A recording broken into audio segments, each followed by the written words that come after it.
Welcome to Hawks Nest. We're going to be talking about a recap of last weekend's basketball games, talk about the upcoming games, and we cannot forget about baseball, softball, and track as well this week.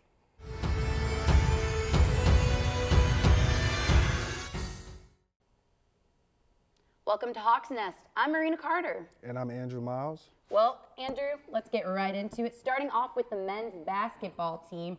They played Jacksonville and fell to them with a pretty big loss, 81-64. Immediately in this game, Jacksonville heated up right away with a 16-7 lead, beginning only less than 6 minutes into the game. So right away, they were really heating up. The Redhawks did manage to catch up with only being 3 points behind. However, sadly, that didn't last long because the Gamecocks did end up building a 14-point advantage on the Redhawks.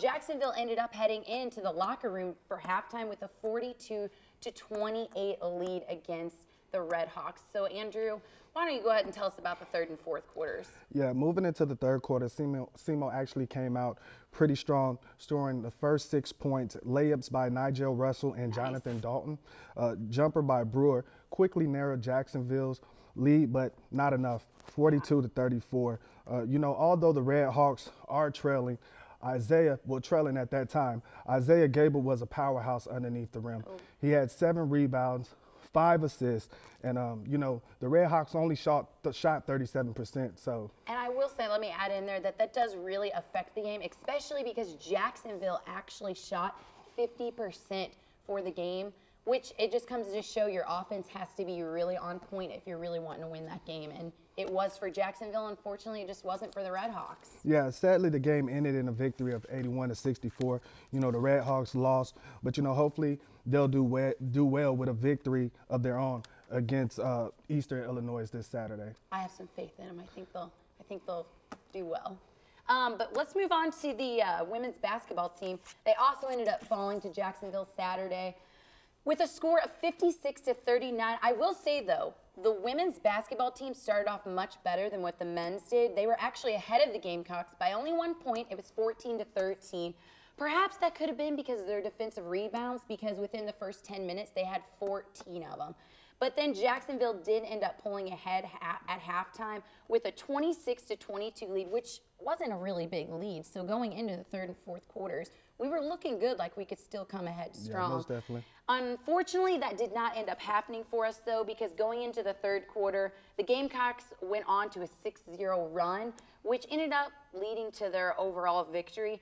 But also, I have hope in the women's basketball team as they verse Eastern Illinois on Saturday as well. And although basketball did have some losses, hopefully wins this weekend, we did actually have some exciting wins that happened this past week. Yeah, softball team finished with a 4-1 record. Its first season opening trip to the UNI Dome Classic. Nicole Newman went the distance, allowing only 1 run out of 4 hits with 13 strikes out. That set the tone for the Bulldogs. Yeah, unfortunately, SEMO's only run of the game was a solo home run by Ashley Eli. Good for her for being the only solo run. And also, it was her first round tripper of the young season. So I'm sure she'll have a lot of more good things coming.